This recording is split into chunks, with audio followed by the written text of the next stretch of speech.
Okay, peace, peace, shalom, shalom, happy Shabbat to each one of you. We thank the Creator for you joining us today. I just want to make sure, just give me a minute, because I have 3 of these channels up, and I got to see which one is the right one.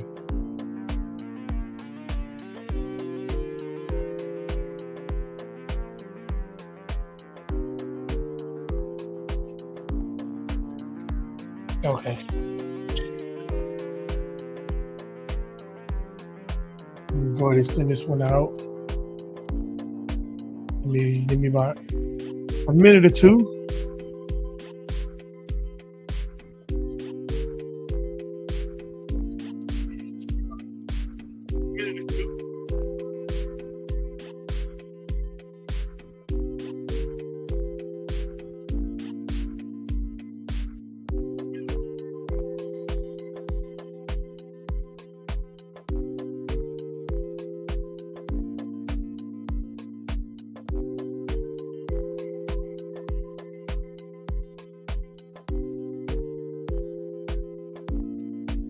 All right.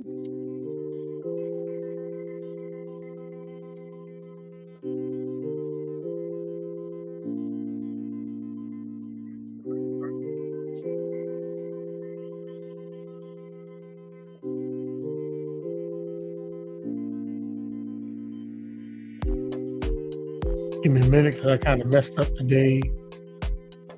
I put up the channel and I thought it went to my YouTube page, but it didn't. And I was trying to sign out to get back in on the back end, but for some reason it wouldn't let me do it.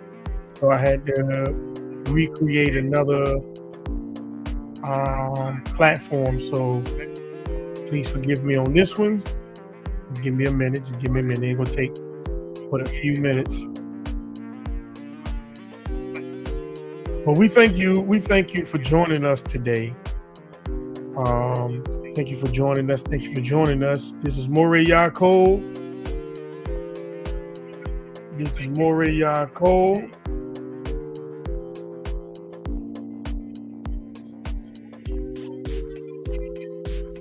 What it's been doing?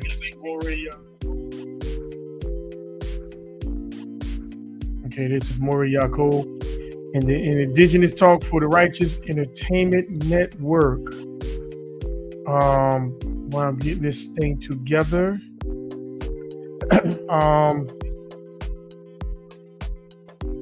it's been a beautiful day where we're at. It's cold. It's cool. Let's say it's cool.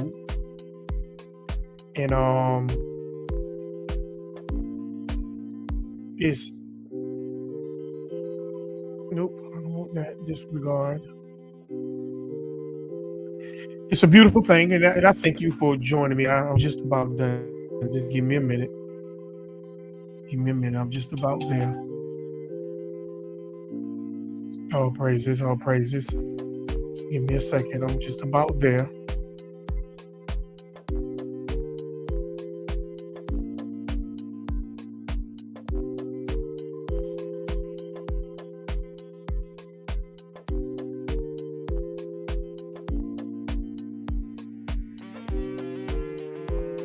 All right. We thank the Creator. We're going to get into some real information. I'm going to get into some information on relationships. A lot of people get into things that they don't have no understanding about, and why is it that they are in the position that they are in as a people and as an individual?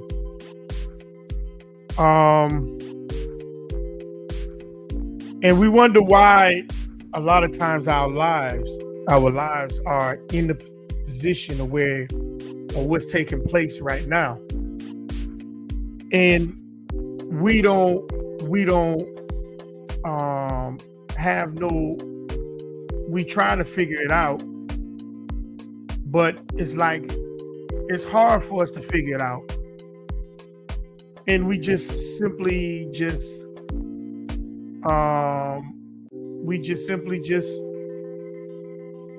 um we just simply just beat our heads up against the wall. We beat our heads up against the wall, and we don't, and we wonder why things turn around in our lives the way it does. But we have to check basically ourselves, and I'm gonna explain why what I'm saying.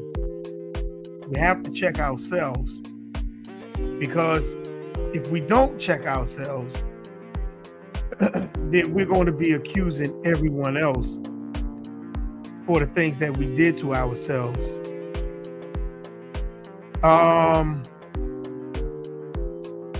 We have a responsibility to the life that we supposed to generate on this earth. But what done happened is that the majority of us had done start following the very nature of the beast, and we don't understand why we are in the position that we are in right now. And when I look at a lot of people in the positions that they are in, it brings sadness to my heart. And especially when I see women get into that point. But before we even go any further, I like to say shalom, shalom, happy Shabbat to Brother Trey, Sister Joanne, and Sister Shamar. Thank you for joining us. Thank you for joining me on tonight. This is a special night. I'm not going to be on tomorrow. I'm taking a break. I really need a rest. I need a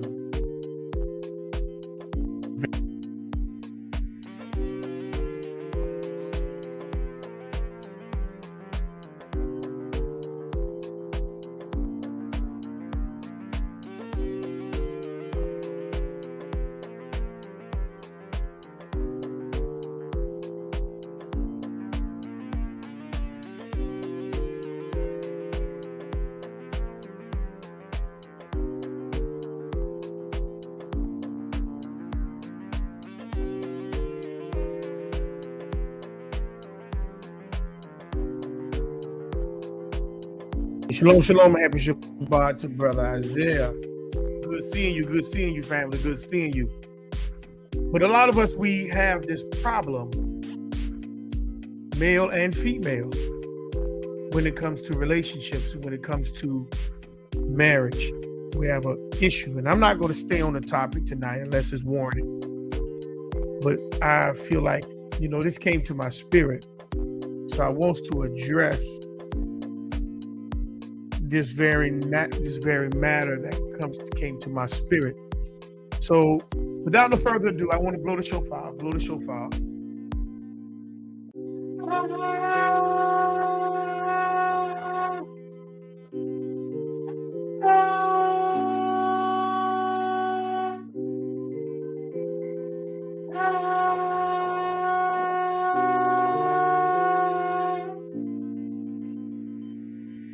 And let us do words of encouragement. We thank the Creator for giving us this time, this place, this space, and this mindset for us to be able to come, to be able to hear the law of your word, to be able to indulge into the spirit of your wisdom and your knowledge. We thank you for protecting us through the week, and we thank you for bringing us to this day, which is the Shabbat, as it comes in.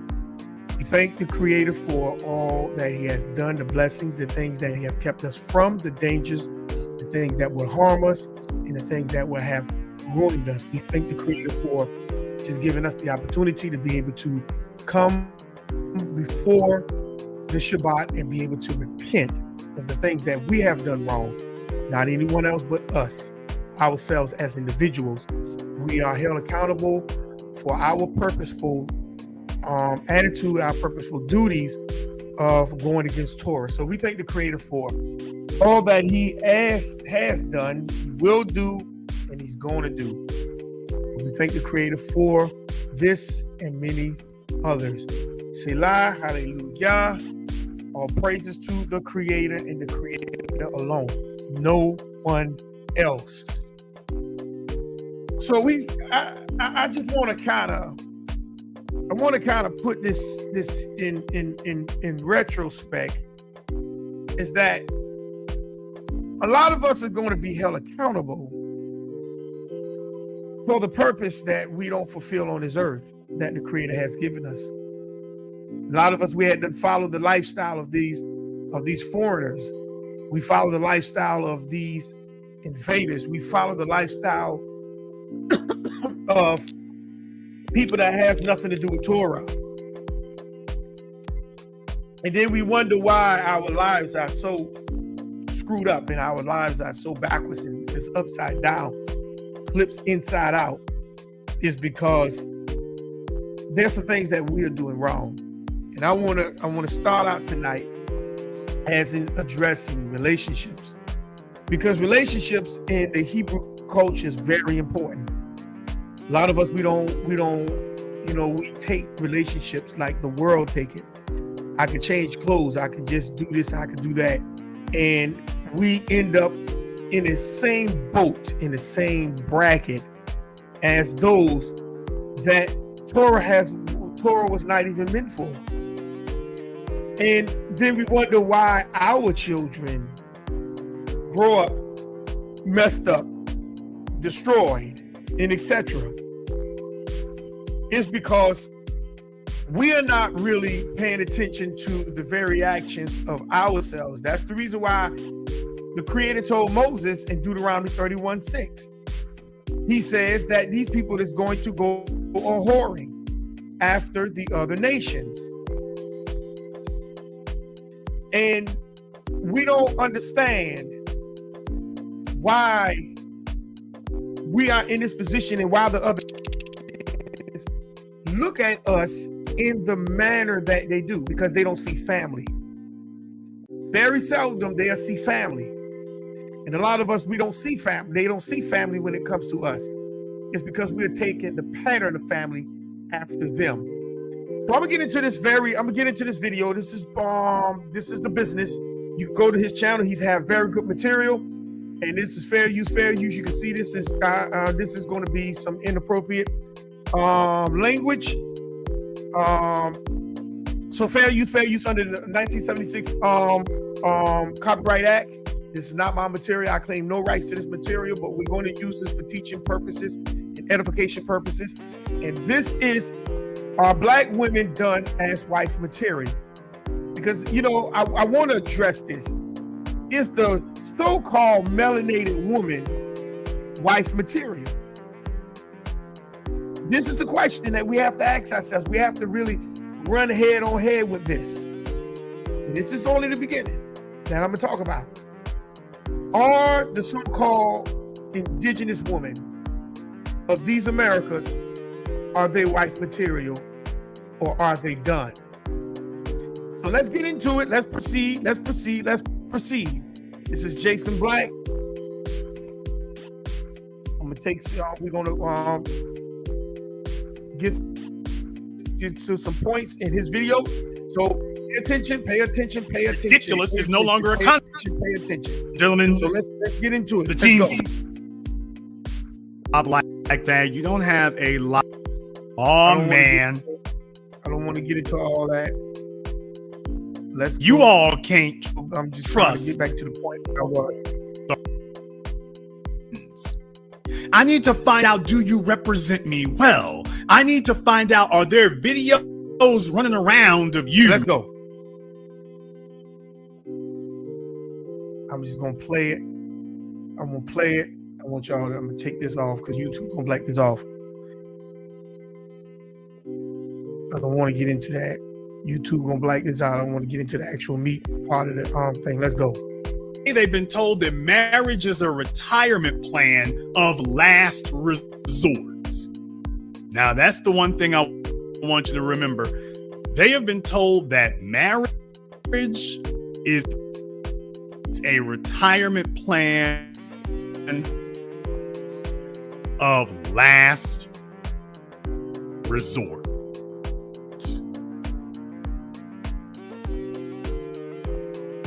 Because they don't want to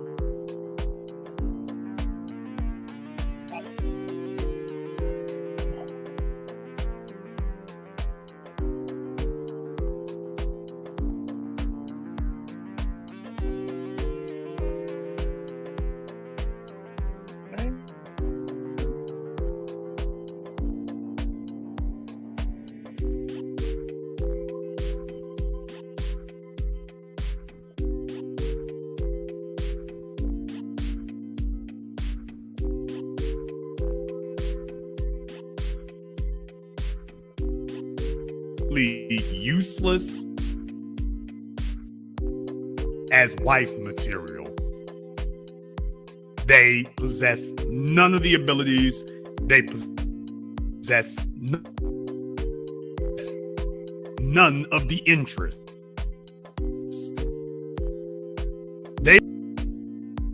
They are not coming into a situation or relationship saying, "What can I do for you?" They're walking in the door saying, "All right, what you gonna do for me?" Come on, computer. They specialize in all the things that mean nothing to men. They specialize in everything that a wife doesn't need to do. Or at least the things that a wife doesn't need to prioritize.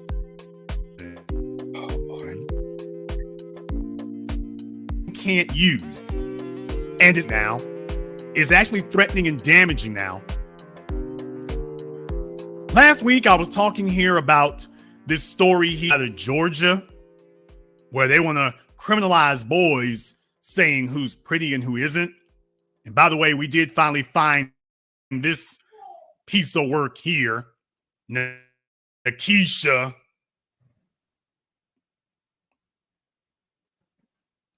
Maybe we'll, by the way, she is a thought of the first order, by the way. She is, when you go to her Facebook page and it's like, oh, you're basically on OnlyFans. And she's got kids, of course, and no husband, because what man is going to shackle himself and commit himself to mess like this?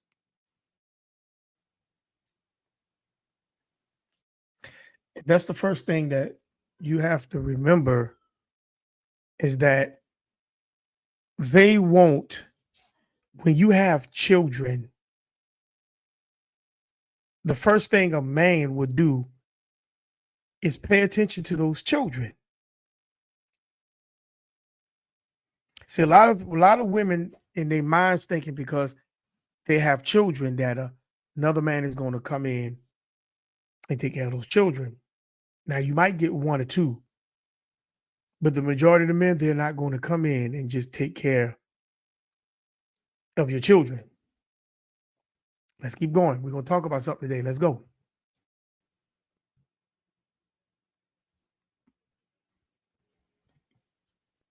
Another reason that black women are done as wife material, because the last 3 generations of black women have given up on themselves. So they don't have confidence within themselves. They don't have confidence. And when they give up on themselves, then who you think else they're giving up on? They're giving up on the so-called melanated man. A lot of so-called sisters today don't know how to put their purpose inside of the man's purpose. They do not. And that's why he said they have given up on themselves. because they put themselves in positions that they should not have never put themselves in. Let's go back. Let's go back again. Let's go. Let's go. Is when you go to her Facebook page and it's like, oh, you're basically on OnlyFans. And she's got kids, of course, and no husband. Because what man is going to shackle himself and commit himself to a mess like this? And look on her arm. She has tattoos.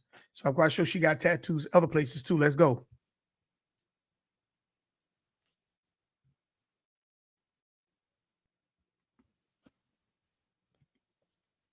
Another reason that black women are done as wife material because the last 3 generations of black women have given up on themselves. So at the period in life where men are actually starting to ramp up and starting to reach our full potential, by the time we hit 30s, mid 30s, black women have given up on themselves at that point. So even if for most, even if you do marry one in their 20s, if the rock is in the wood by then, most of them have given up on themselves. And if they've given up on themselves, then they've also given up on you. So that's very important that you need to pay attention to. If a woman gives up on herself, what more could she offer you? Now, this is going to be a touchy feeling at the beginning of this lesson tonight. So let's go. And the question Another is, reason that black women are done today as wife material is because black women have plenty of support from other black women. After 3 generations now, there's a never-ending supply of other failed females who have gotten their F in life. I'm talking about their F grade on their report card in life. And now what they've done is they've formed one giant same-sex support circle. It's a giant circle of females now who are supporting each other in their misery, in their failure, in their loneliness. They have created lies, absolute lies and urban myths. When I introduced the phrase the sisterhood of failure a decade ago, now all your folks out here use the phrase, you're welcome.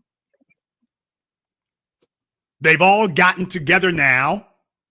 Some folks are just now figuring out that these females, that your social workers and guidance counselors and therapists and psychologists, that these are from the last 3 generations of failed females.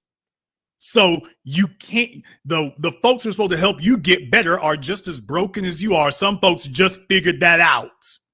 I've been telling you this now for over a decade.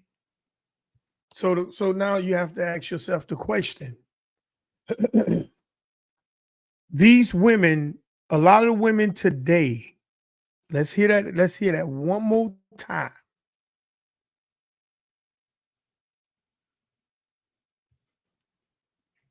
It's a giant circle of females now who are supporting each other.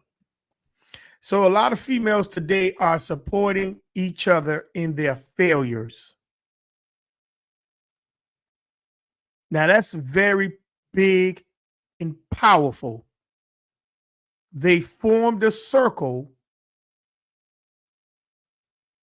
and they talk about their failures. They don't check one another in marriage. They check one another outside of marriage.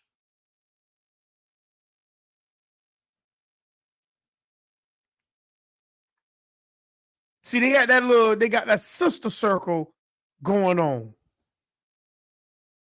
And they will demonize the male as being the demon.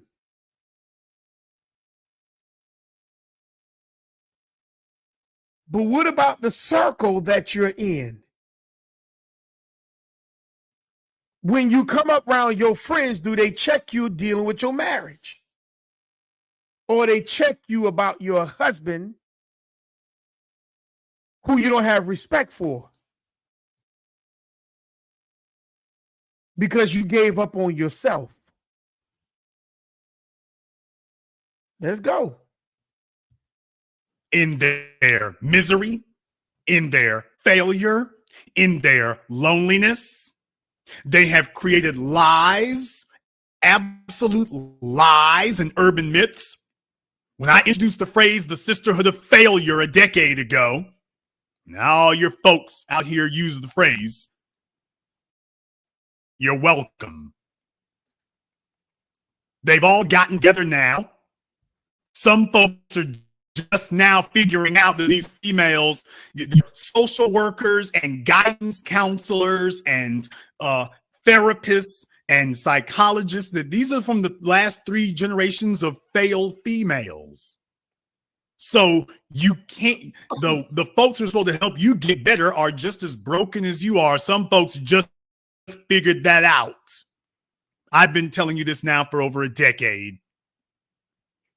That even if they could go get quote unquote therapy, they got to go. The only place I would send you is to a black man. I would never send you to another black female to get help with anything. Why? Because the sisterhood of failure is just about as endemic and pervasive as the system of white supremacy itself. So what do you mean by that? Is that they're not going to tell the truth to each other. They're going to make it seem as if everything is wrong with everyone else except themselves. This is what they're going to do. They're going to make it seem as if everything is wrong with everyone else and everything else except themselves. That's what the sister circlehood does. That's what they do. They're not going to tell each other the truth because they have some kind of code of conduct when they come up amongst one another. So they overlook the problems that they got going on and that the other sisters in a circle has going on. Just to be able to identify something else or someone else. Let's go. Mic drop.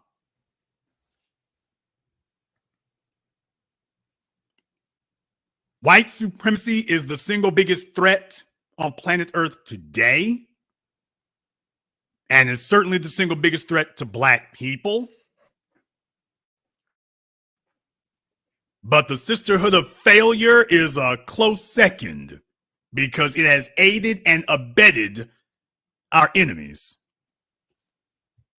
And what do you mean by that is that our sisters will benefit the oppressor, serve the oppressor, yield to the oppressor, understand the oppressor way more than they will ever try to understand themselves and their spouse. Meaning that they become a career woman. They're no longer a wife. Let's go. We about to get deep in here in a second. Let's go. It's aided and abetted our enemies. And that's the reason why more so-called black women are feminists.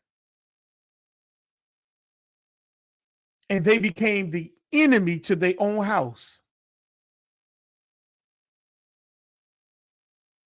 They became the enemy to their own house. Not so much. Not so much of them being the enemy to the enemy. Nah, they became the friends to the enemy and became the enemy to their house, or their own house.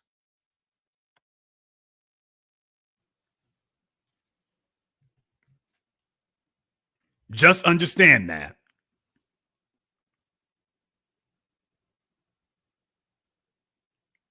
As Black people, we have been pretending that the situation is not as bad as it actually is. And we are refusing to admit just how far it is gone. And it is everywhere. You can't trust. I'm just going to say right now, let me just say this in no uncertain terms. I've been talking to you now for over 10 minutes. Let me say this in no uncertain terms. You all can't trust your mama. You can't trust her. You can't. You can't. Now, some of y'all gonna get upset, but let him explain. Let's go. Well, you're going to have to accept that reality first and foremost. You cannot trust your mother. You just can't. Because in this day and age, your mother is a member of the sisterhood of failure. And as soon as you start pointing out what the problem is, she's going to start circling the wagons. Can I get a witness? Yes, she is. Yes, she will. Can I get a witness? Yes. Yeah, she will. Because a lot of parents do not want to teach you or tell you about their failures. So they would try everything they can to protect their daughters against the failures they become.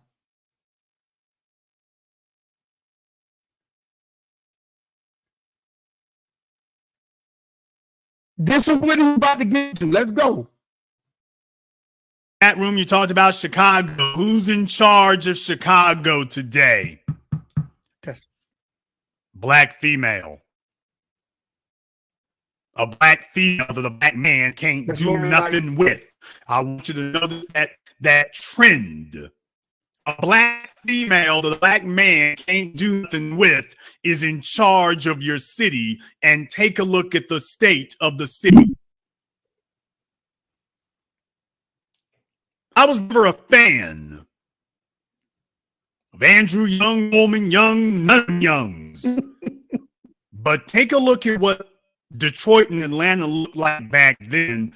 Take a look at it now.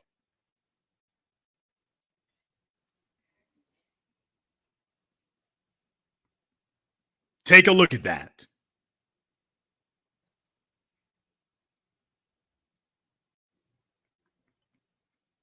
Then go take a look at Atlanta today. Take a look at what Atlanta was doing and building up, even when Andrew Young was mayor. Take a look at what's happened now that Keisha Bottom B is the mayor. And then take a look at DC. Then take a look at Chicago. And we can go down the line. When you put them in charge, they start circling the wagons. I posted up a story about how Marilyn Mosby is sitting up here. Now, of all the things she could be doing, she's not going after corrupt cops. No, she doesn't have time for that. She basically wants to legalize prostitution. That's her contribution. We need to have prostitution. That's what she's working on. So OnlyFans is rather tame compared to what happens when they actually get in positions of power. Nobody is safe. And what he's talking about is this right here. When you put a so-called woman, melanated woman, who do not see her man as her man, she would do everything she can to sabotage him, not respect him. She would do everything she can not to build him, not to understand him. This is what she would do. And he's saying you can see that come from when you have those melanated women in charge. They do not care about their own people.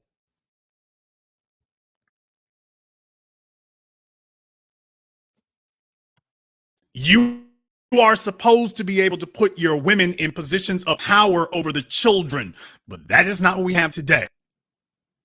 When you put the women in positions of power over the children today, what you end up having then is you end up having folk targeting your children.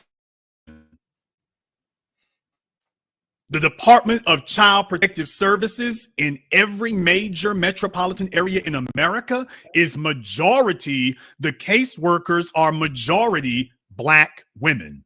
Oh, I'm not supposed to talk about any of this. All right. All right. So they're working for the state to take your children. That's what he's telling you. They are in power to help or break. Let's go. I'm not supposed to remind y'all about that. The majority of caseworkers at the Department of Child Services in America are Black women. And that's the reason that Black children stay in the system in dangerous homes being molested until the day mama's boyfriend kills them.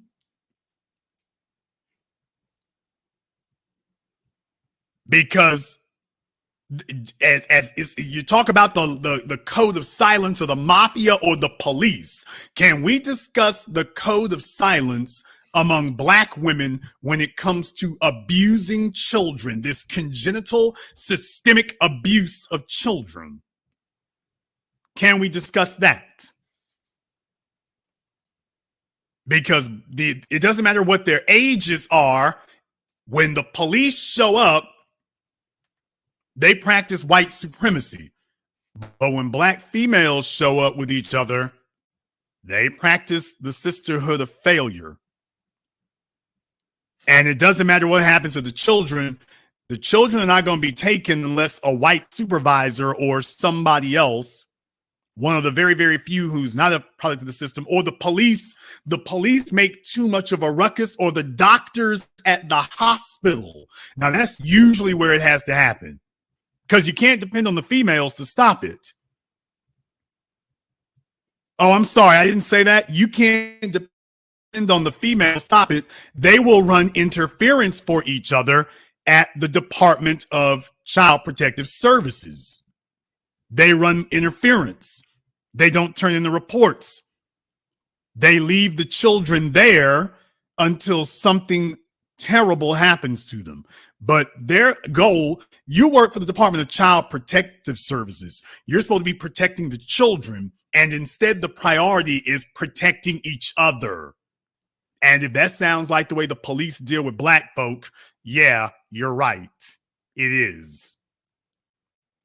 You are first and foremost supposed to be concerned with protecting the children, but that is not what they do when they get into positions of power. When they get into positions of power, they do not children. When they get into positions of power, they protect each other. So that's what happens with the families. And that's why you see a lot of the families is broken down. Because they form this sisterhood circle, and they begin to protect one another's interests. But they will put the children over the man. But they will not put the children over one another. Let's go.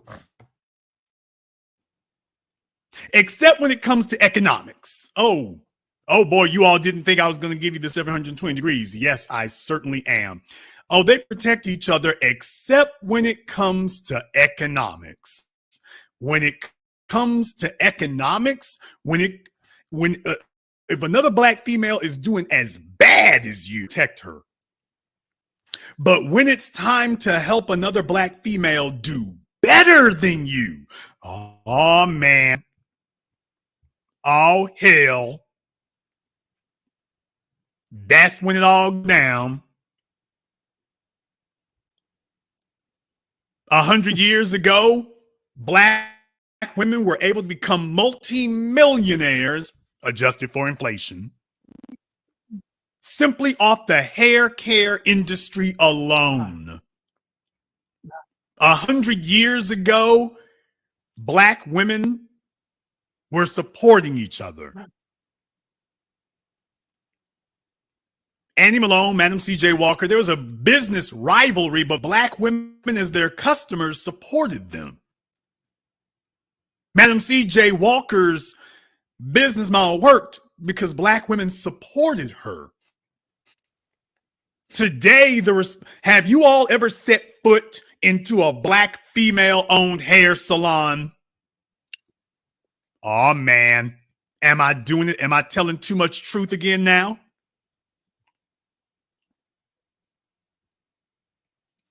Have you ever set foot into a black female-owned hair salon? Do you know? I know more hair salons owned by men. I know more hair salons that black women rent a booth at owned by men than I do salons owned by women.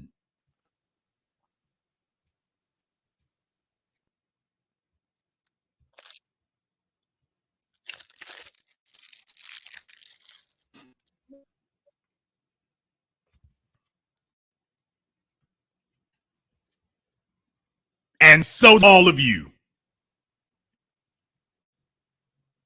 No, you don't find the nail shops at all. They're not even competitive at the nail shops. Asians will happily pay 2 or 3 times what something is worth in order to do business with other Asians. Black women, as the second that your price is above the Asians, sometimes it won't even get that far. But the second that your price gets past the Asians, other black females as a group will turn on you. What that heifer thinks she doing? She doing too damn much. You ain't gonna eat off me. Now the Asians can pull up to the nail salon in a brand new Lexus, a brand new Hyundai Genesis, a brand new Mercedes. The Asians can pull up in a new Mercedes and there ain't no hate. But if you go to a nail salon and the female who does your nails or does your hair shows up in a brand new Mercedes, first thing the black women do is say, that heifer is doing too damn much. She ain't eating off. She ain't gonna keep eating off me. You doing too much. And this is everywhere. It doesn't matter what city you're in. New York, Miami, Los Angeles, Dallas, St. Louis, New Orleans. It doesn't matter where you are. The old women who still get their real hair done, they'll go to a black woman, but it slowly goes off. The young women today, they have animosity for other black women in the system of commerce, in the system of improvement, in the system of economic progress. They've got animosity. Now, why do you think that animosity would not rub off? If this is the way that they treat each other on the streets, how in the hell can you possibly feel secure giving them dominion over your daughter? Now that's important. Now that's important.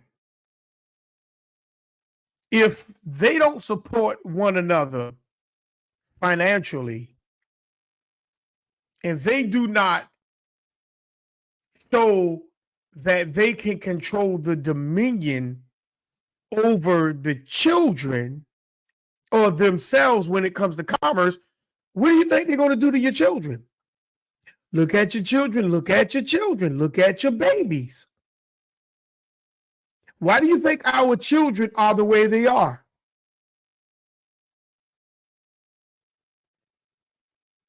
Why do you think so? Let's go. I gotta speak truth tonight. I've got to speak truth tonight. I'm speaking to the family, but I got to speak truth tonight over what I've seen and what I'm seeing. I've got to say it one time. I can't pull no punches. Y'all can go talk to Derek Jackson if you want to hear somebody lie to you and tell you everything's all right and everything's okay. While he sits up here in his private life and shows you what he really thinks of black women. Oh, man. Let me move on. Let me go ahead and move on right quick before I say too much there. We've already kind of covered that one. Let me tiptoe on by. If this is the amount of animosity that they bear to each other and seeing them progress, what do you think is happening when you turn your daughters over to that type of personality? 3 generations deep now of females who have completely abandoned and cast aside the idea of being wife material. If she's not wife material, she damn sure isn't mother material. And today they're becoming mothers before they become wives. And then they're putting your children in the hands of that. You are putting your children in the hands of that. Now he's showing you the pattern in how the sisters move. And he's saying, look how we are putting our trust in these type females. They wasn't always like this. But look at them today. Let's go. Understand something. Your daughter is better than the mother simply by breathing. By the time the mother hits her late 30s, the daughter is just about to get grown, depending on when they were born. So she is a younger, fitter. She's the younger version of the mother, but she's just coming into her prime as the mother is exiting the marketplace. Instead of wanting to see their daughters do well, the mothers see themselves as competition against your daughter. I want you to understand that the mothers today see themselves as in competition with your daughter. Yours. The child that you have had with her today, the average black woman, most black women, let me say that word instead, not average, most black women see themselves as in competition with their daughters, and the daughters who are listening to me tonight will bear me witness.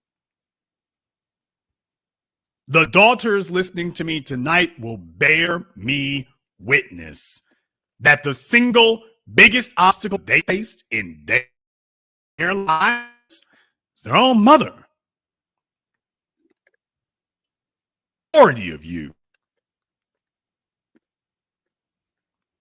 For the overwhelming majority of you, it's been your mother who sat up here and said, well, I knew things, but I ain't really trying to help you out with that. Not really trying to do anything that could benefit you. That's the thing that's the standard they have today.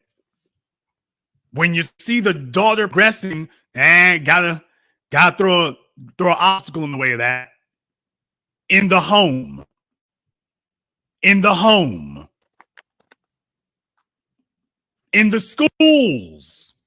In the schools, Black female teachers in the schools today make it their job to sabotage the brains of other females. There was a female psychologist who had told me about one of her professors, and this one, and by the way, one of their professors in DC literally told the classroom full of Black females that if a man, if a man has had sex with another man once, that doesn't make him gay. Half the females were nodding in agreement, and the other half were looking around like, what the hell? But that's your damn professor. That's the teacher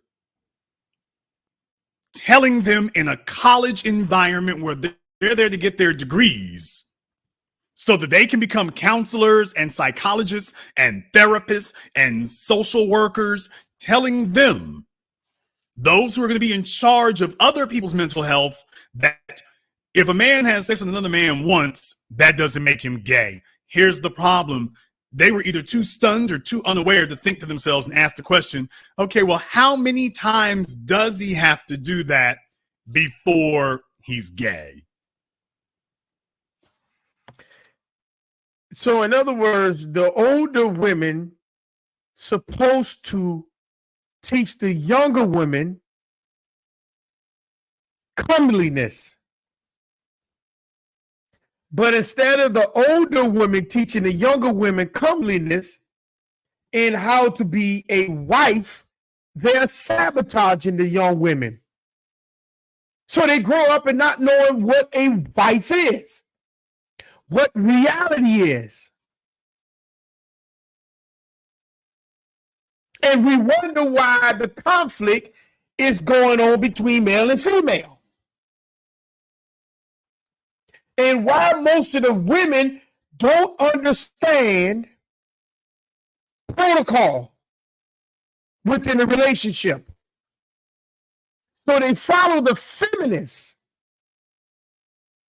of saying, I'm independent. I don't need a man.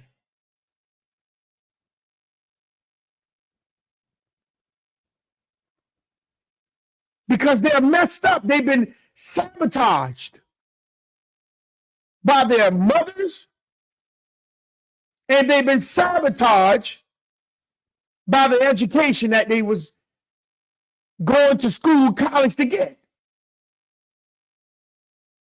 And we wonder why most of the sisters are in the mindset that they are in.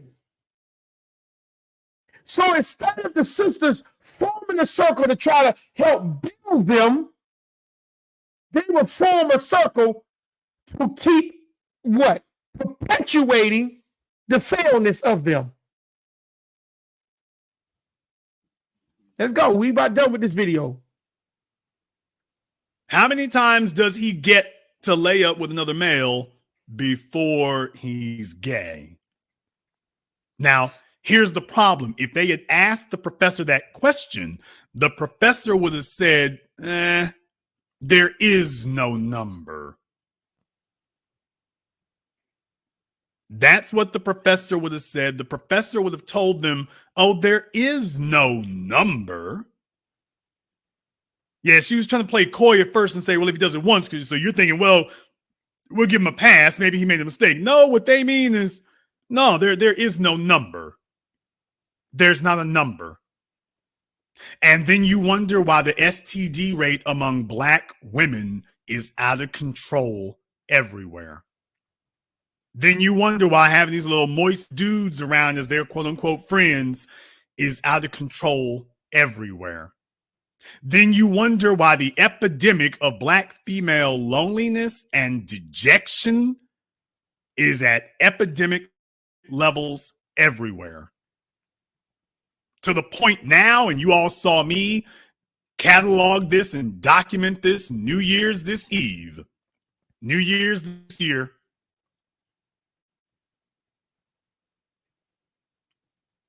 You have seen how they have gone around and they're just going around in circles.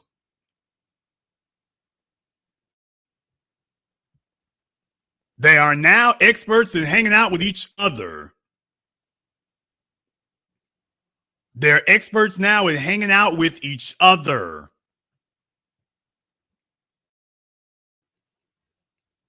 They have now formed exactly what they were engineered to do here. They have become female eunuchs.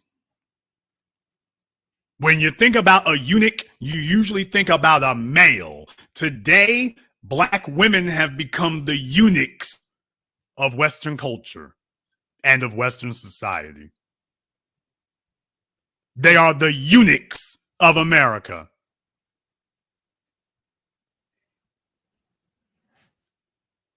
A Black poet once said, Black women are the mule of the earth. Well, now they're the eunuchs of the earth in this society today. And what makes it worse is they've chosen it. Now that's very key. He say the titles that the so-called melanated woman, the Black woman, has on her, you chose that title. You chose that discipline. You chose that behavior. This wasn't something that was given to you. You chose it. In a lot of, like what he said, a lot of the moist guys hangs up around the Black woman. And she accept that behavior around her. She don't correct no homosexual. She don't correct that. She don't correct the misstandards that come up around her. She embraces it. And we wonder why we are the Black woman in our homes are in a position that it's in. Because she chose the behavior that she's in.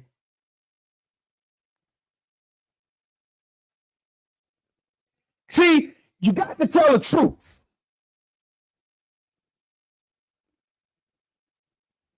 It wasn't, we're blaming on slavery. No, you're choosing the behavior.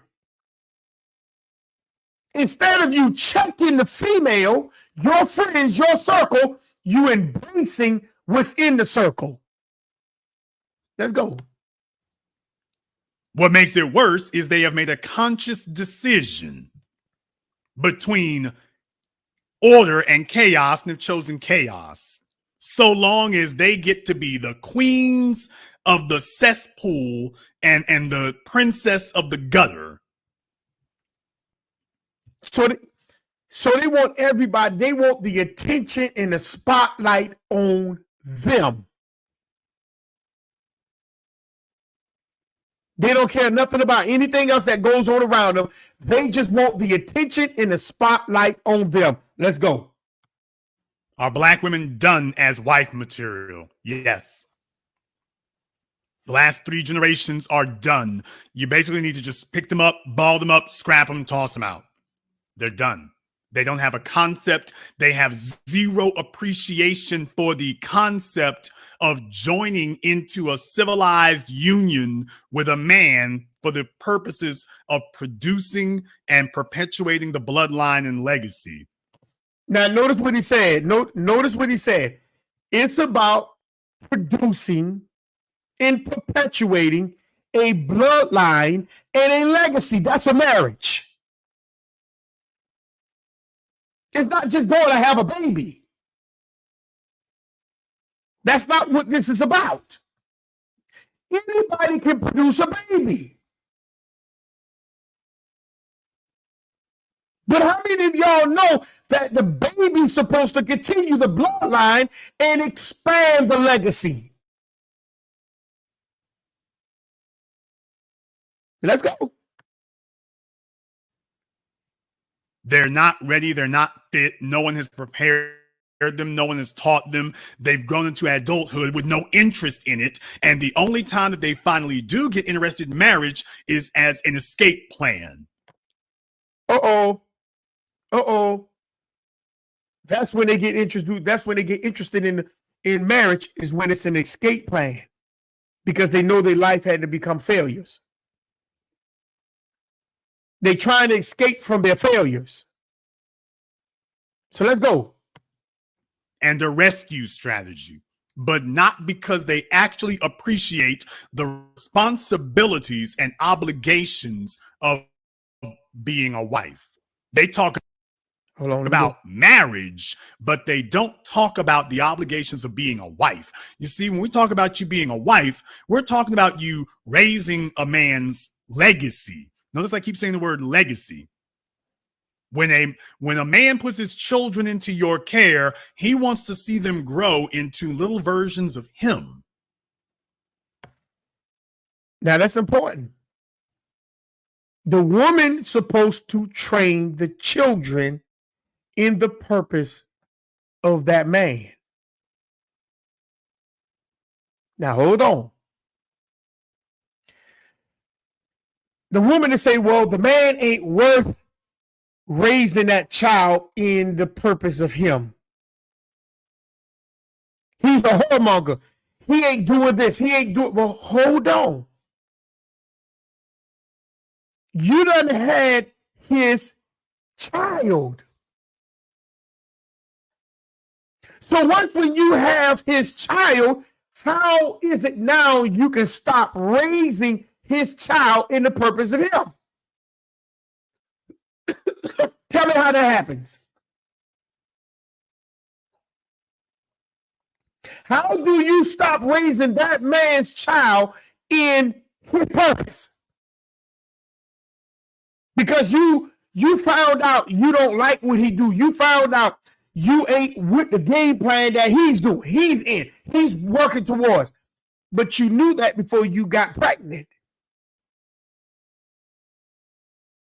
There's no going back saying, I want a child. I'm going to raise him. I'm going to raise this child in this purpose. That's not scripture.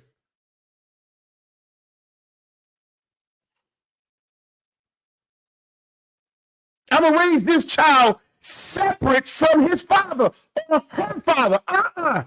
That's not scripture. That's your desire of your failure, of picking the right guy in order to produce a legacy that will last within the Creator.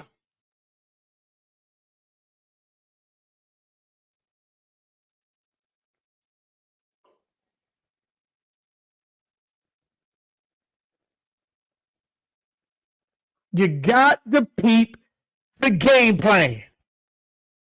You cannot have a baby from a man and train and teach that child differently from that man. Let's go.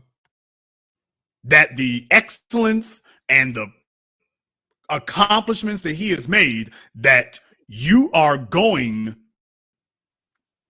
to be able to perpetuate that and duplicate that. That's the entire purpose of having a wife, is the perpetuation of your legacy and the duplication of your genetic properties. So let's look at that real quick. That's why I told you it's going to get deep. When a man put his seed inside of you, you supposed to be duplicating him through that child. Let me say it again. When a man put his seed inside of a female, that female supposed to duplicate that seed in the behalf of that man. I know a lot of people ain't gonna like this. We already know that.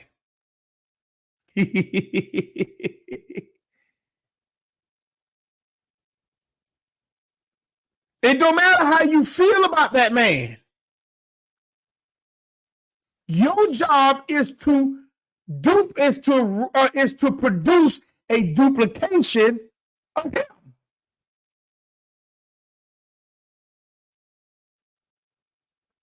That's your job.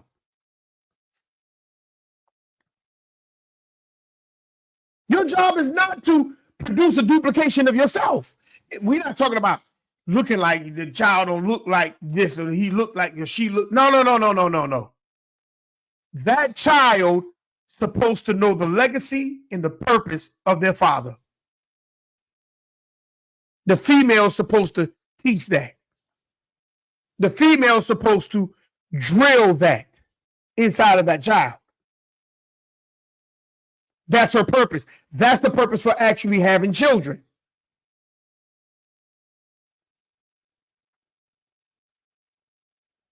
The purpose for having children is not just to have children.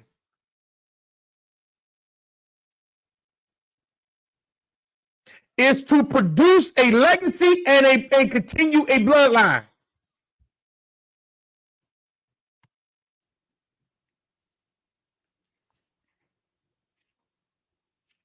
You want her to duplicate you. That what your parents had, you now want to have that for yourself. If she is unable or unwilling to do this, at that point, the entire idea of making her a wife altogether comes into question. Meaning she's not trying to play ball by the rules of the game. So now you have to ask yourself the question: if she's not trying to play ball by the rules of the game, meaning she's willing to produce you, duplicate you, then now you have to question yourself is, why are you with her? Men. See, you can't blame it all on the female. Because men, you bear responsibility in this as well. Because you're supposed to be the one that question and give the female the vision.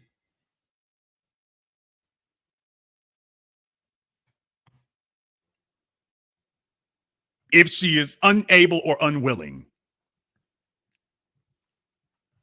That is the entire purpose and reason that you have her there. Your beliefs, your principles, your accomplishments, that she is going to facilitate the passing on of that. That she loves what you have done, and she is now going to see to it that it moves on. She's not going to make it move on for her purpose. She's going to make it move on for your purpose. That's why I say a female cannot have a baby and talk about, oh, I'm going to raise this baby because he's not what I want him to be. So I'm going to raise the baby in likes of me. That's not how that works. That's not scripture. That's not scripture.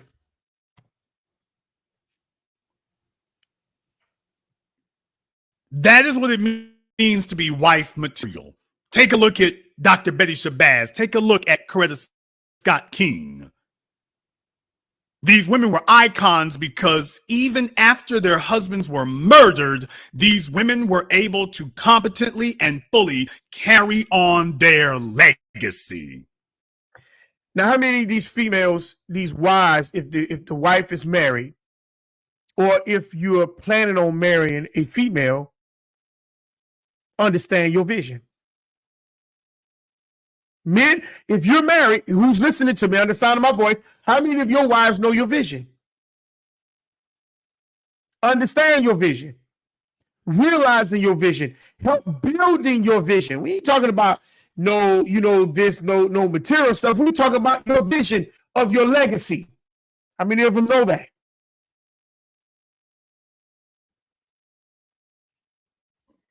We can even take it one step further. Those who understand the Apocrypha.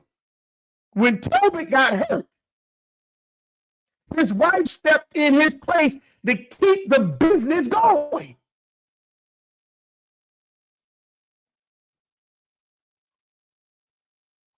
How many of your wives that you are married to, men, can step into place and keep your legacy and your purpose moving? In fact, how many of them know your purpose?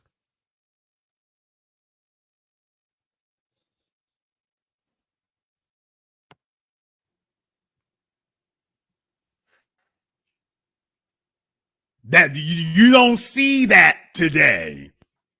To the fellas listening to me, to the men listening to me, how many Coretta Scott Kings have you run into under the age of 30 in the last 5 years? How many females who possess those characteristics have you encountered in the last 5 years?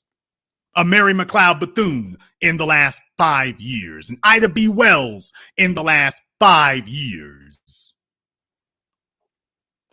How many Dr. Francis Cress Welsings have you met? I'm just talking about in demeanor. I'm not talking about in academic scholarship. I'm talking about a female who approached you as a woman, not approaching you like everywhere is the damn club. She's got one set of clothing and that's it. All she knows how to do is thought wear. Are black women done as wife material? Yes. 3 generations and counting. The entire pool has been contaminated. You might be able to cherry pick out 1 or 2 exceptions to the rule, but the pool as a group has been contaminated, and I will say the word, destroyed.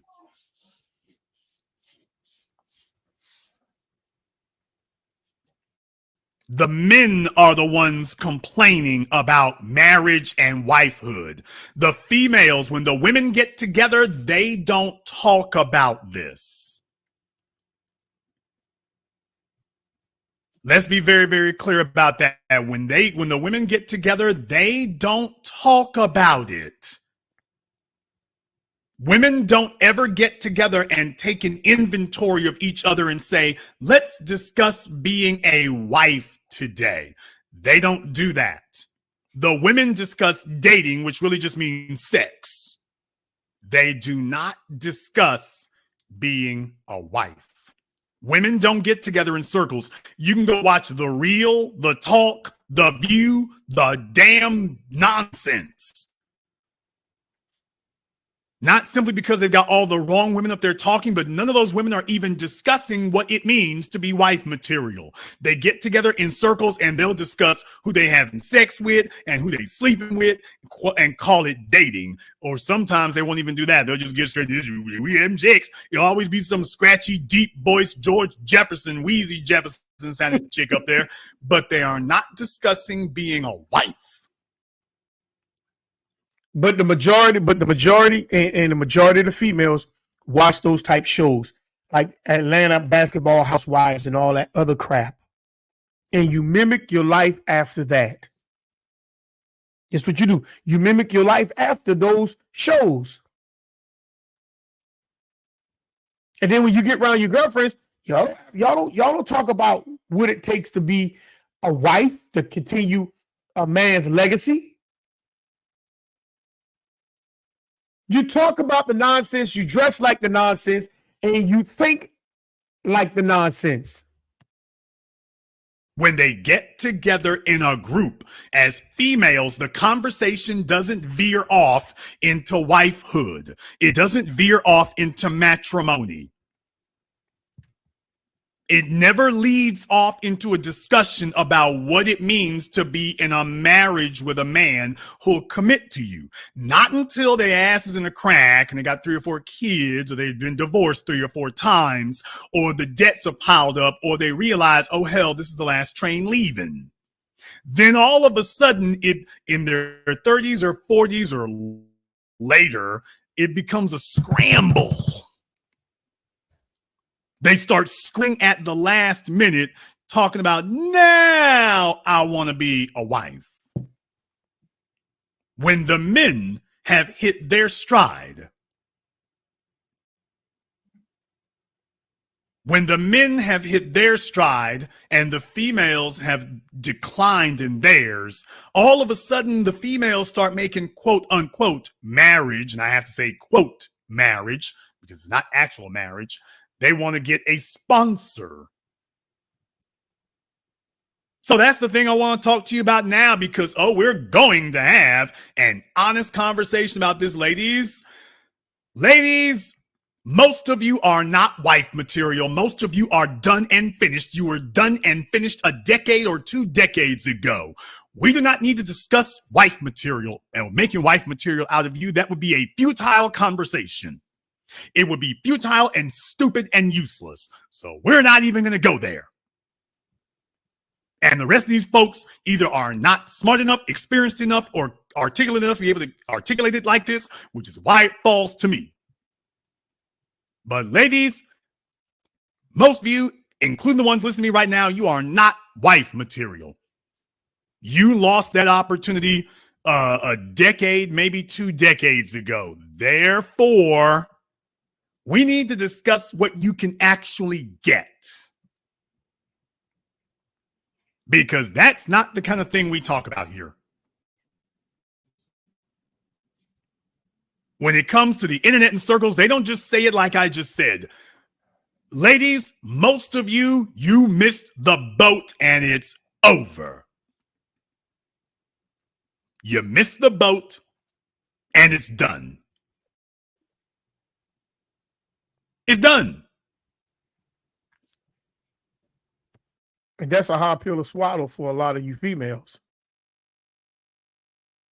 You're done.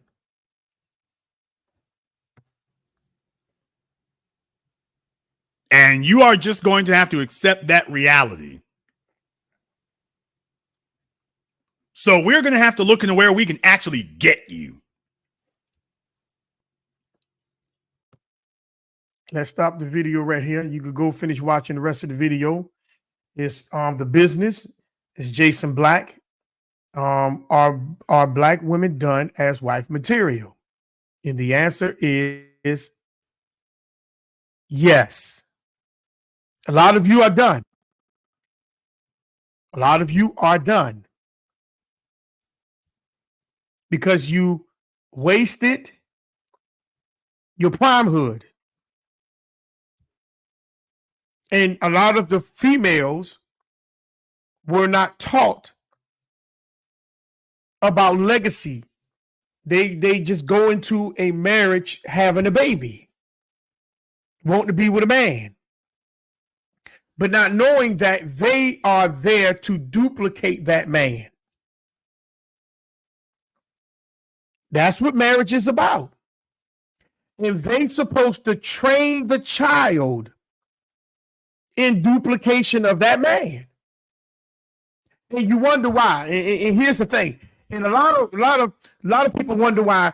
Well, they turn out different. You know why they turn out different? Because that's not their purpose. And you try to mold them into something they're not.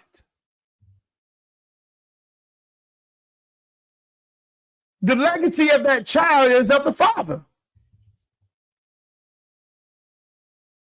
But we try to mold the child into the legacy of your uncle or your grandfather. No.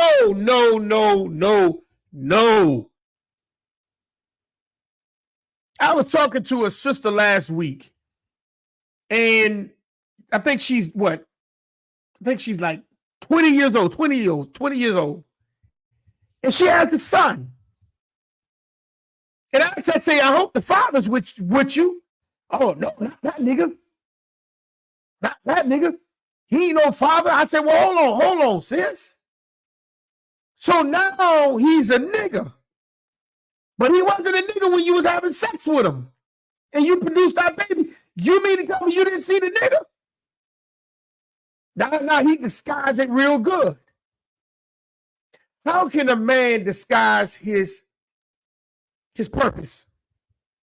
How can a man disguise his attributes? How can he do it? How can a female disguise her purpose and her attributes? How can the only way it can be disguised is that if you ain't paying attention to him. Because that man showed you who he was. You just did not pay attention. You just simply ignored it. And she said, well, I ain't worried about him. I ain't worried about that nigga because my son got plenty of uncles and a grandfather. That ain't their job. You can't mold that boy, that young man, that baby into your uncles, nor your grandfather. You cannot mold him because that's not their seed.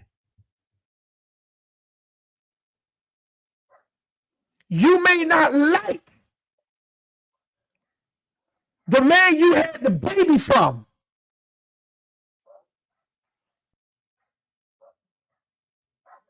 But what happened was when you produce that baby from that man, that becomes his reflection. That's his reflection.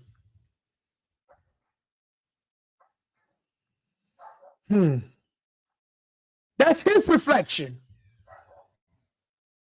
And you're supposed to mold that baby into his reflection.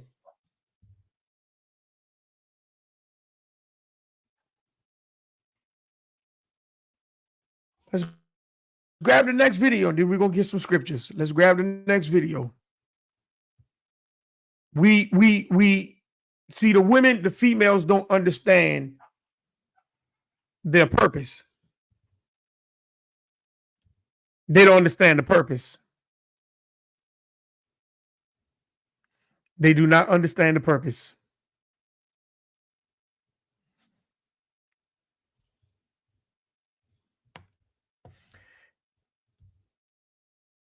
This is fair use, fair use. This is Rango TV. Y'all, every video, these videos that I'm showing you, please check the video out. They channel out and subscribe to these brothers, because the channels are awesome. The channels are awesome. This is under the Fair Use Act, the 1976 Act. This is not my material. I claim no rights to this material. This is Brother Rango TV. His brother be throwing down. He be putting out some real good material.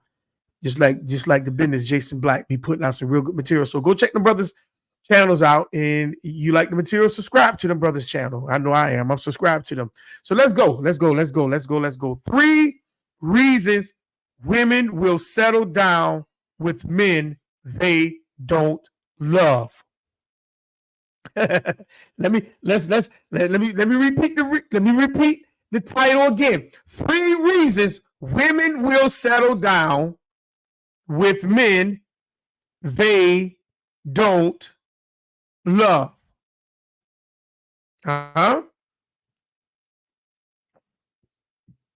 Women, can you say today you actually love the man you with? Or was it a convenience thing?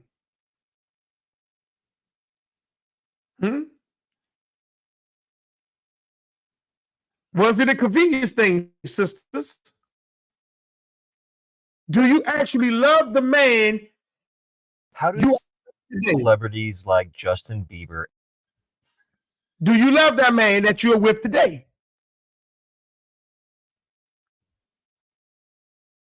Let's look at these 3 reasons. Let's go.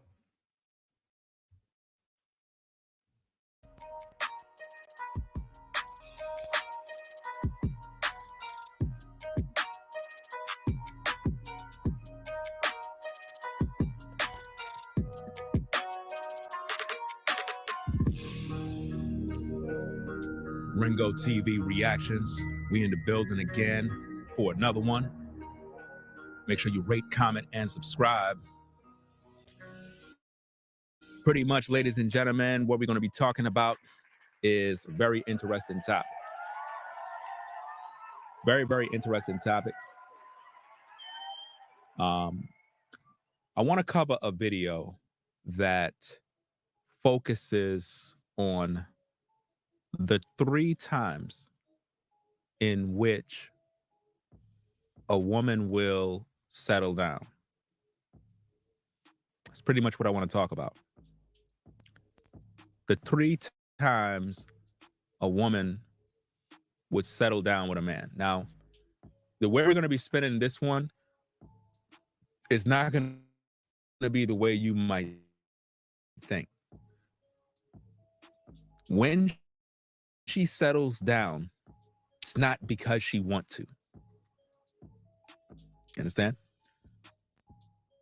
When she settles down based on these 3 things, it's not because she cares about the man. It's not because she's in love. It's not because of any of that. It's because of 3 types of reasons. And I want to talk about it. So let's begin, shall we? Number 1,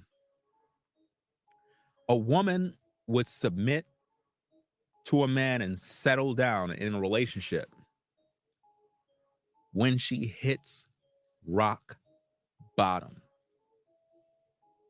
When a woman hit rock bottom, she will get with any man. Now you have to understand where I'm going with this. When a woman hit rock bottom and she have no way out, she will settle with a man, no matter what the man is, no matter how he look, no matter what the case is. If he's able to provide, she will settle because she hit rock bottom. Now, the dangers with that is that she really don't have no love for said individual. It's just that said individual bailed her out of her problem, if that makes sense. Let's say, for example, during the pandemic, during that time, a lot of women fell on rock bottom, hard times, lost jobs, lost this, lost that, and they had no choice but to settle. A lot of women got pregnant during the pandemic.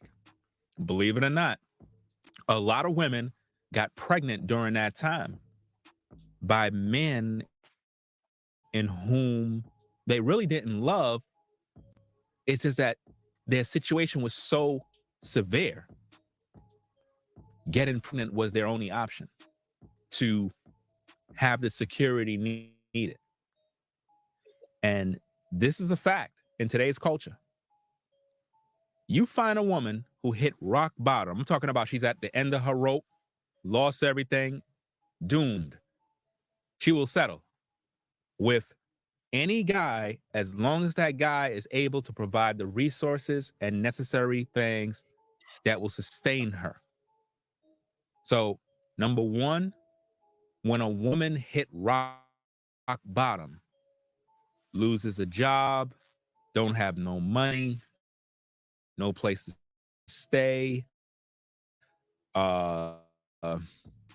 just she have no one, she will settle with the first guy that come along.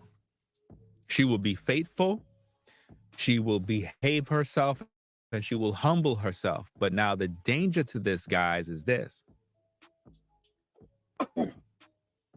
She's not doing it from the heart. She's doing it to survive. So if you get with a woman and you think, okay, I'm with her, she's true, she's gonna do right by me. No. When she get back on her feet, she's gonna leave you. When she get back on her feet, she's going to leave you because she have reached a certain level where now she figure, hey, I don't got to submit to this guy no more. I don't got to play this game. I can do battle by myself. And now the attitude that she once had is going to come right back out. She's going to go right back to doing the same thing she did with other guys. She's going to go back to playing the same games. Whereas before, when she was struggling, you were the world. But now that she's no longer in that situation and she got back on her feet, she figure, I don't need you no more. I don't want you no more.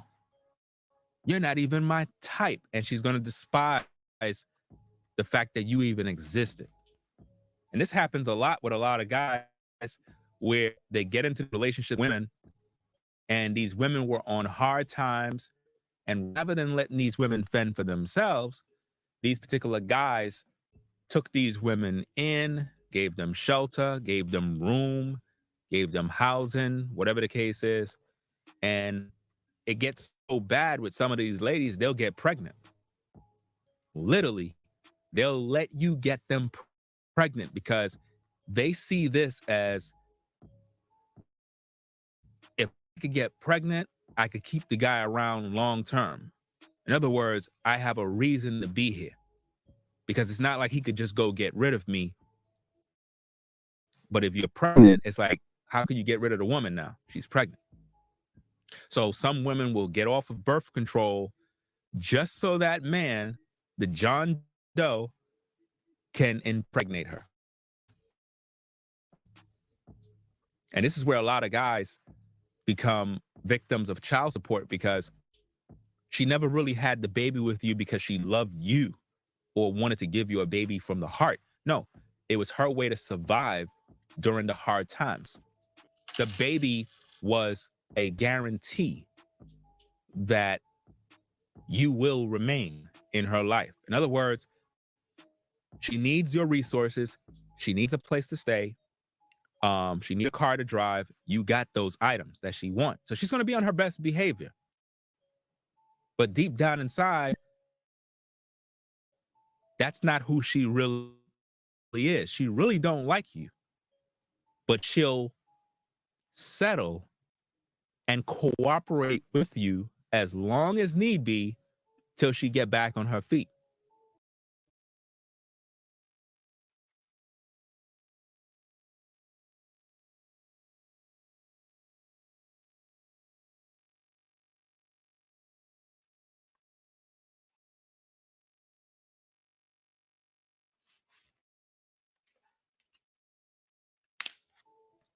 So under certain circumstances, guys, they'll get pregnant by you.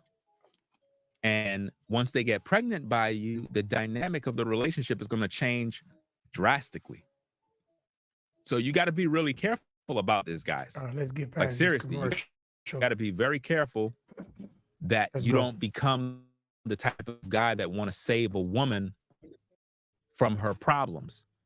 You know, you don't want to be that guy, especially a woman who always been the independent type. I don't need a man, talking all independent and had like a feminist vibe.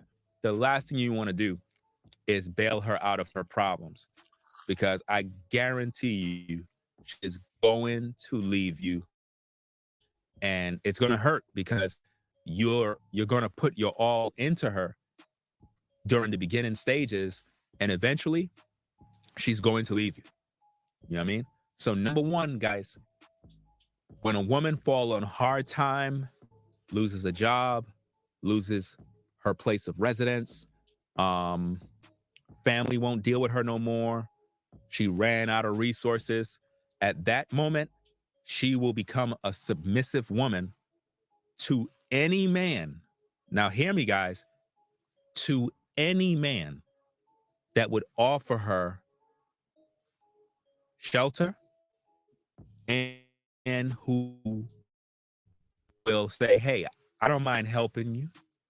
Once you step up, she will submit to you and cling to you for dear life, because you're the lifeline that's going to get her to the point A to point B. But understand, once she get back on track, she's going to leave you. I'm just letting you know. Number two, when a woman has children by more than one man, and her sexual market value have depreciated. She is looking for a man to settle down with. Whereas when she was in her prime and she had no kids, she would never talk to any of you. But because she have these kids, they're in need, and she's going through whatever she's dealing with. She don't really see herself the way she once did when she was in her prime, when she was looking at her very best. Now she 3 to 5 kids by possibly 3 different baby daddies. So at this point, she don't see herself with that high mindset she once had. She's settled for a man as long as he have the provisions and is able to provide. She will settle, not because she loves you, not because you're her desire. No, it's all about survival at this point. It's all about she have children, she want to survive. She's at the end of her rope. Sexual market value plummeted. It's no longer options available. She have to settle with any guy that can be a provider. And this is why you have a lot of female content creators teaching women they need a provider male. Why? A guy that's going to bail them out of their problems, or a guy that she could depend on for the next 20, 30 years. And this is why a lot of times when women get with guys, they will have a baby by him. The baby is the bait so that she can stay in that man's life. So understand, guys, when you get with a woman and she has children by other, right? At this point, especially if it's up there in age, she will settle down. Why? Because she's tired from games. She's tired now. At this point, she wants rest. So if you got a good job, you're making money, she's going to settle with you because she knows that you have the resources to sustain her for the next 20 years. Especially if you have financially, you're the meal ticket. Unfortunately, a lot of guys don't know when they're being taken advantage of, but a lot of times women will get with you so that you can become that stepdaddy, but they really don't love you. And that's the sad part. They really don't love you. They're just with you for the moment. And unfortunately, many guys fall victim to this. And it's just really sad and unfortunate.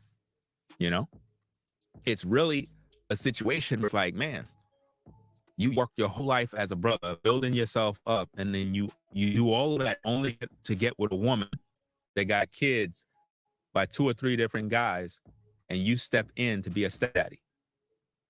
Because she failed all of those guys, exhausted all her resources, ruined all her options and chances to really settle. Now that she ruined her life, you become her first option. She's ready to settle down with you. If you're a guy and you get with a woman and is very quick to settle down with you right away, you got to judge these situations and find, did she fall on hard times? Because if she fell on hard times, lost a job, lost a place of residence, lost a car, no money in the bank account, family is not doing nothing, chances is she hit rock bottom. So at this point, her getting with you, she's on her behavior. I promise you. She's going to start treating you nice, running in your bath water, doing all sorts of stuff, cooking for you, cleaning for you, you name it.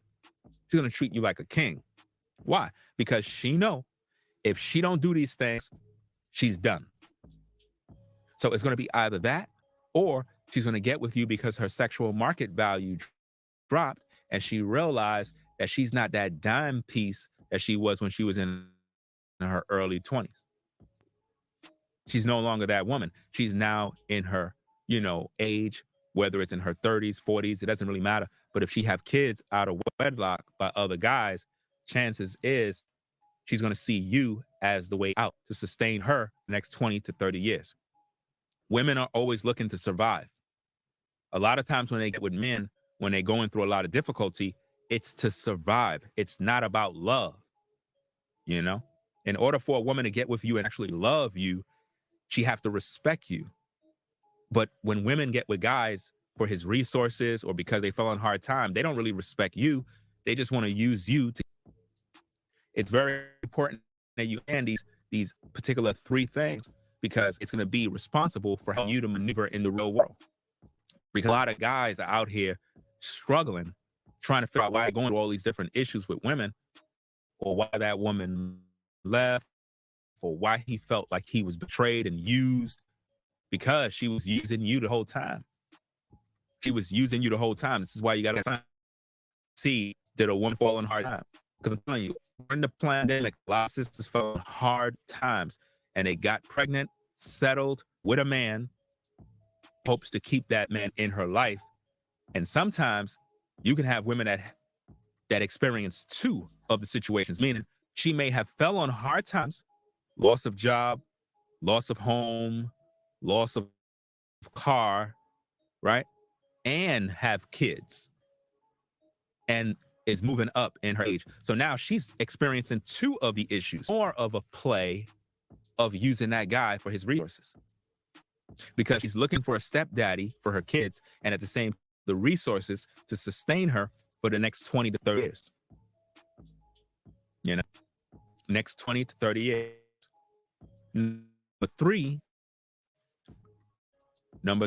and this is the one that a lot of guys fall victim to, is a gold digger who will settle with you, not because they love you, but because they realize you have the resources, because they realize you got money and they want to live a certain lifestyle. This is why you have a lot of women saying they want a high value man. They want a guy that make $1 million. They want a guy that have this, a guy that have that. It's all based on materials. They really don't respect you. They don't love you. It's for your materials. They want the lifestyle. That is what they're after, guys. So it's up to you to differentiate between a woman who sincerely respect you, care about you, from women that just see you as a meal ticket, get from point A to point B, and then once they get their life together, they're going to leave you anyway. This is just the way it is, man. And I don't want you guys to go out there in the world and be misled in these streets and not understand the severity of the problem. These are the 3 reasons why a woman will settle down with a man, even if they don't like him.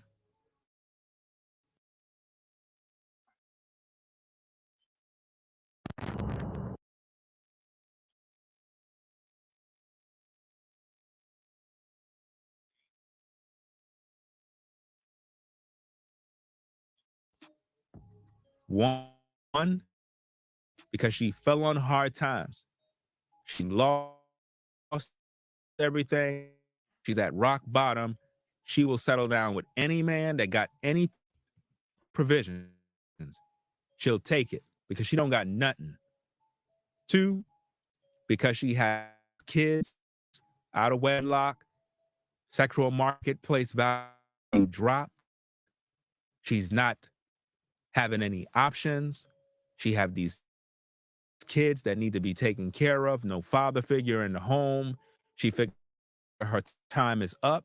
She will settle with the first candidate that come along because she moved up there in her age, and she's at the point where she don't even want to have a job no more. She wants to stay home. So she's going to settle down with you. One of you guys might be with a woman right now that's playing you, but you don't know that because she's going to be intimate with you. So you're going to be sleeping with her, but she's not sleeping with you because she really desires you sexually. She's doing it because she have to survive. Do you understand me? And a lot of women get into these kind of relationships for survival, not because they love the guy, not because they respect the guy. It's all about that survival, you know? And number 3, like I said, is the typical gold digger. the woman that is only into you because of your resources.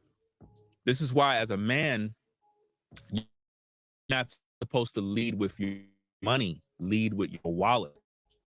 You can be a guy and have money, but when you get with women, you have to know how to carry yourself, how to conduct yourself as a man of excellence. Whereas even if you have money, the woman respect you to the point where she's not showing you any of those signs of abusing your time, because it's going to only make you pick up on the energy that she's only there for the cash. And sadly, a lot of guys that have money become a target because these women will use their body, they'll use their beauty to lure you in. And they'll make you believe that they're interested in you. They're really not. They're interested in your resources. They're interested in the lifestyle. So if you're a guy and you have money, you don't necessarily have to be a millionaire. You could be a guy that just have a good job. And a woman can see value in what you bring, and she'll cling to you because you have the resources to get her from point A to point B. Sometimes you might have a woman that is operating all three of these issues. Hit, right? Have a guy that got a bunch of money because she wants a lifestyle. So, and she could take.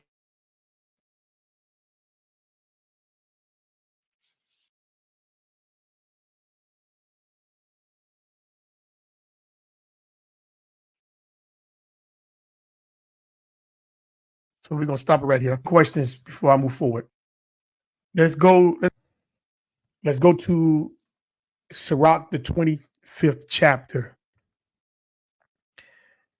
Marriage is dead to a lot of the more modern females today. 3 generations all the way till today, marriage is dead.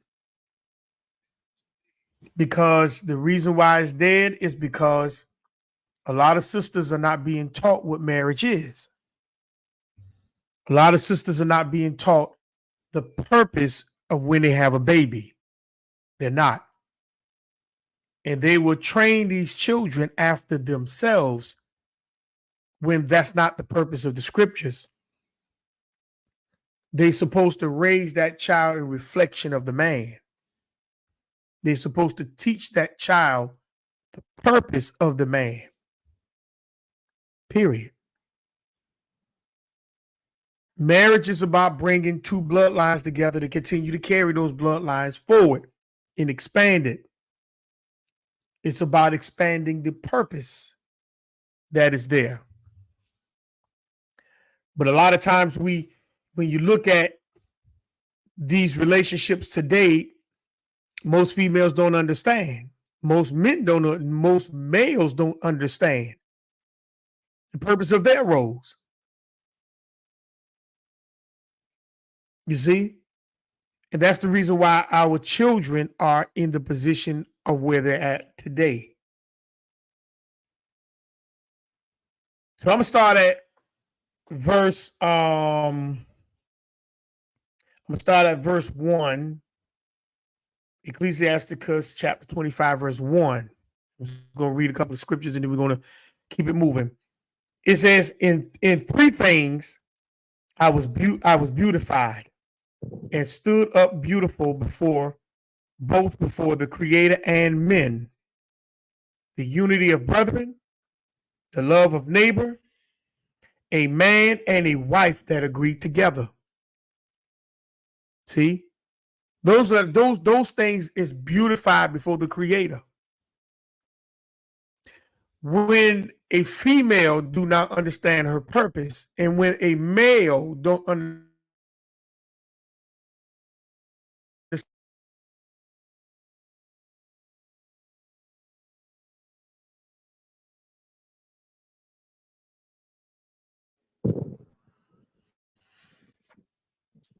it says, in 3 things I was beautified and stood up beautiful both before the Creator and men, the unity of brethren. See, he was beautified before the Creator and men. What was the first thing? the unity of brethren. It's about being unified. But that unity comes with a purpose. We can't just unify, and I'm gonna show you a video in a second. We can't just unify just to be unified. The love of neighbors. See, the love of neighbors. I have to love my neighbors. And a man and a wife that agree together. If a husband and wife does not agree, the Bible says, how could 2 or 3 walk together unless they both agree? So if a male and a female gets married and they do not agree, that is not beautified before the Creator. So now, how do that marriage is blessed? How is it blessed? Go ahead, read verse 2, sis. 3 sorts of men, excuse me, 3 sorts of men my soul hateth, and I am greatly offended at their life. A poor man that is proud, a rich man that is a liar, and an old adulterer that doteth. So look at that. What that word doteth mean? He said, 3 sorts of men my soul hateth. A poor man that is proud. You know, when you're trying to give somebody something and they know they need it. Nah, I'm good. That's proud. You know you need the help, but you so all in your feelings that I don't want nobody to know that I really need it. That's proud.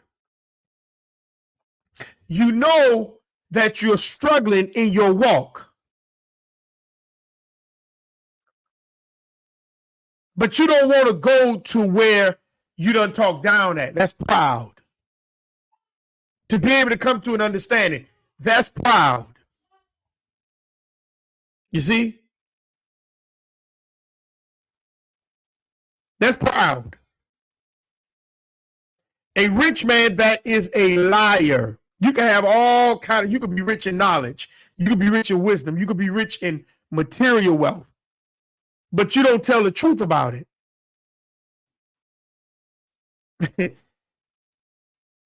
the Creator hates that. And an adulterer that doeth. What doeth means? What that word doeth means?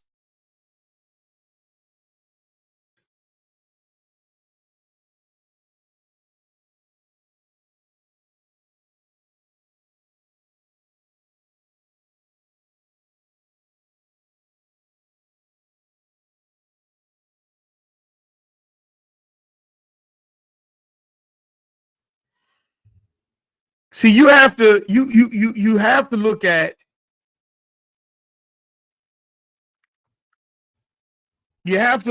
what things really are. The word dote, that's D-O-T-E, dote, is to be delirious, to have the intellect impaired by age, so that the mind wanders or wavers, to be silly. See, that's what dope means. Somebody who's silly. Your mind wanders. It's not stable. You're all over the place. Nobody can't tell you nothing. That's the Creator hates that. See, we think that we could just bounce all over the place here and there. No, the Creator hates that. We're going to read up to verse 5. Go ahead, verse 3, what it says.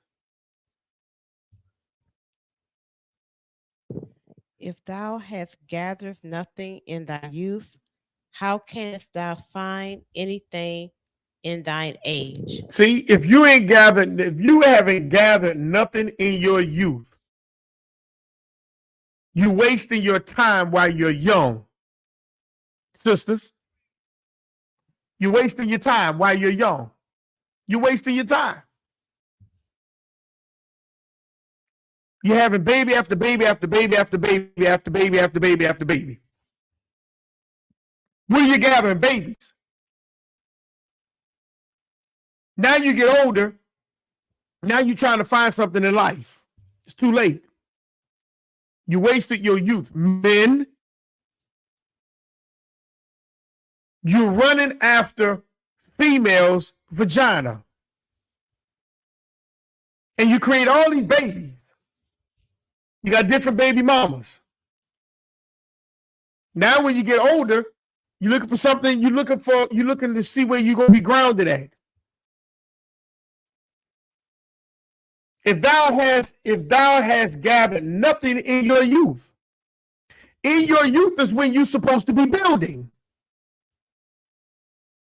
You're supposed to be taking your purpose and expanding it, not when you get older, in your youth.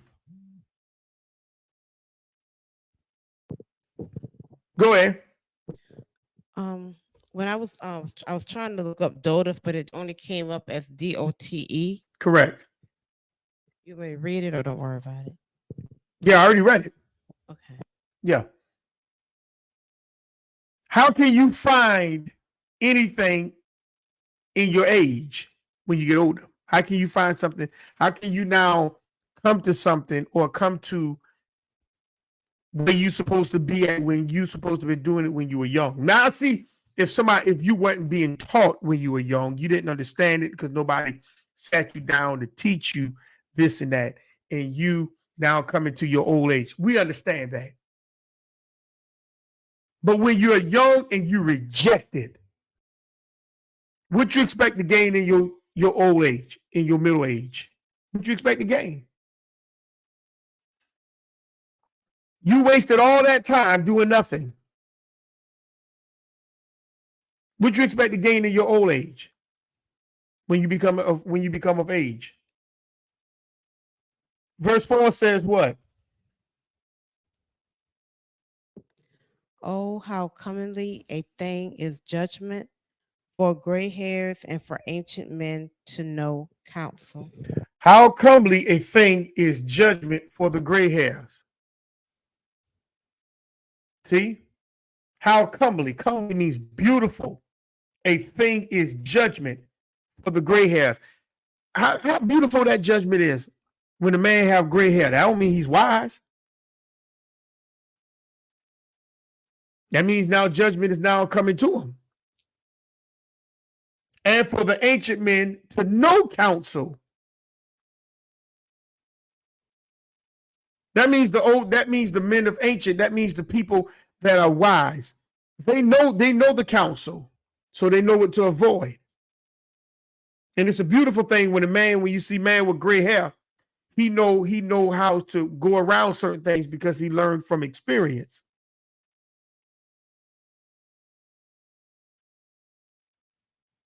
And verse 5 says what? Oh, how comely is the wisdom of old men, and understanding and counsel to men of honor. Oh, how comely is the wisdom of old men. How beautiful that is, of the wisdom of old men. That's the experience. When you're coming up behind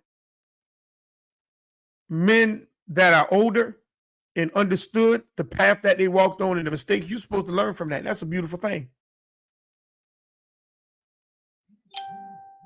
And it says, and for ancient men to know counsel. Ancient men to know counsel. That's a beautiful thing too. Because now they can teach you the path that you need to walk on. But a lot of our sisters today don't understand their purpose. They don't understand their purpose. They don't. They don't understand their purpose.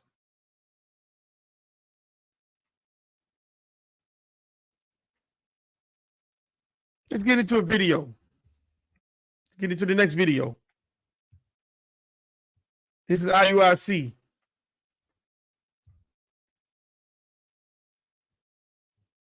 Marching around Geno Jennings' building. For what? What was the purpose for it? Fair use, fair use. This is not my material. This is views from Scripture's channel. His brother, Nathaniel, brought his entire church around Geno, his church. Okay.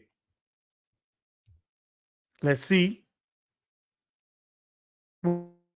what happened. How did you get off that form? As the 10-second. Let me close that video. Turn the video down. Let's go. And they're mad because we won't give them a platform. I don't call you Hebrew Israelites. In the 1920s and the 1930s, I believe it was either in New York or Chicago, there was a gang called the Purple Gang. That's all you are to me. And your purple and gold pajamas, you're nothing but the Purple Gang. They say he don't preach God is black. I most certainly do not. I preach God is a spirit. The IUIC, Israel United in Christ, is a religious group that identifies itself as Hebrew Israelites.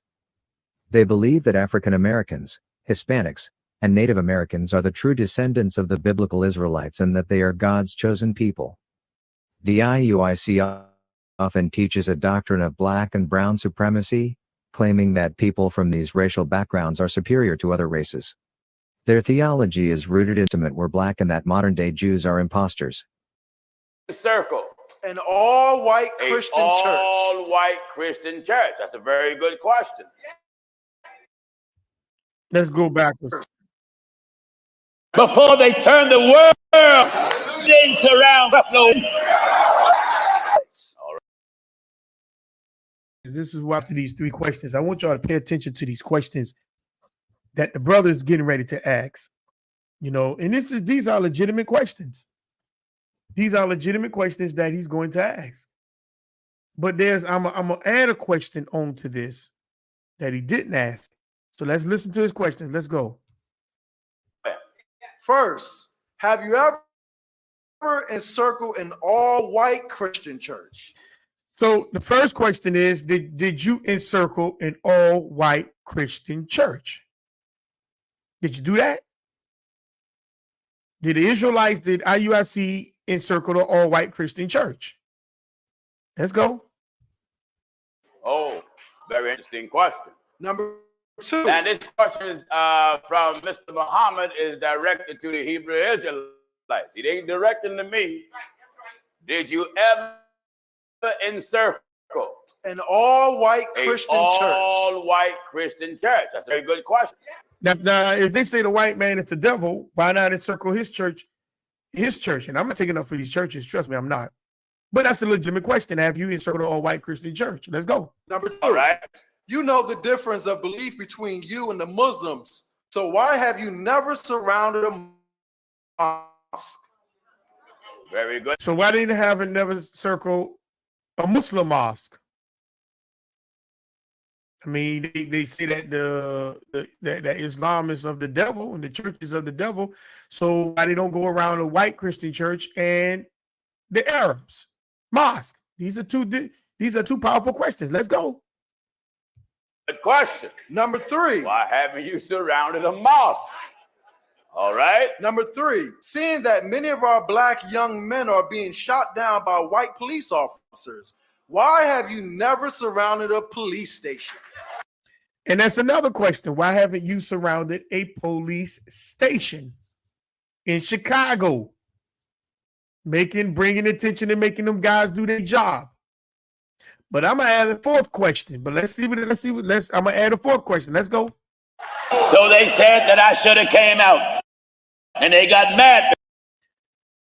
Okay, so my fourth question is, if you say that y'all are the Jews, I know I'm the Israelite. I know I am the Israelite, but you have more people than me. Why haven't y'all surrounded a Jewish synagogue? So that's the question. I would add that question on, because let's go backwards. Let's go backwards. Let's go backwards a little bit. Let's go. So they was out there lined up with their purple and gold shirts and whatnot. And many of them were shocked because they didn't realize the campus was that big. Hey, I didn't know this man church was this big. This dude got a council. He got his own little kingdom right here in Philly. So while they was marching out things out of his mouth, and then he was walking, he said, "Do you see this? This Pastor Jennings must have been a big-time drug dealer before he came into church to get this." Look at this. Hold on, look. We starting right here. We in Philly. You see how big this church is? See, this is why they don't tell the truth. Saying black people Israelites, the government coming against you, they're going to take this big-ass building that they get. Black people are not the Israelites, but let's go, because we're going to talk about that in a second. Let's go. Yeah, right here. Look at this building. For real. This is why you can't say God is black. You can't say God is black. You can't say Jesus is black. Y'all, we still walking. That's why, look. Woo. This is council. This is this man council. Now look, we still walking around the block. Man don't want to let this council go. So he gonna sit up there and say we ain't the Israelites. Look at this council he got. Look at this. Hey, I didn't know this man church was this big. This dude got his own kingdom in Philly. He's setting up shop all over. I'm telling you, for real. He just set up shop in Jamaica too. He just set up shop in Jamaica? Yeah, man. He like some drug dealer shit he did. Yeah. Drug dealer shit he did. He probably know all the damn drug dealers that came over around this thing. He talk like he come from their life. No, Elohim gave it to us. It is important to keep the Mosaic law and observing the Sabbath and dietary religious beliefs. Services. So stop this foolishness. Religious group after they demonstrated on the temporary restraining order against the Israel United in Christ religious group after they demonstrated on the sidewalk outside of Ebenezer Baptist Church and several other Metro Black churches following Sunday services. So stop this foolishness. The IUIC says it's carrying out a Blitz the Christian Church movement. The commandments of God are not being taught in the churches. However, Ebenezer Baptist Church calling it harassment. Why do y'all worship on Sunday? Where in the Bible can we read that? We don't need you to tell us how to live our lives. The church also claiming the scene led to dangerous traffic issues. In court, the IUIC arguing they never left public property and only spoke in scripture, which includes this. What they're misinterpreting for hatred is passion. We see ills and we're trying to fix it. They are well known for their confrontational street preaching and public demonstrations. Now, what is wrong with that? What is wrong with that? Street preaching. Let's go to Isaiah 42 and 1 and verse 1 and 2. Isaiah, the 4th chapter, the 42nd, Isaiah 42, verse 1 and 2. Let's go there real quick. They go out on the streets and they teach. They are very known for their street preaching.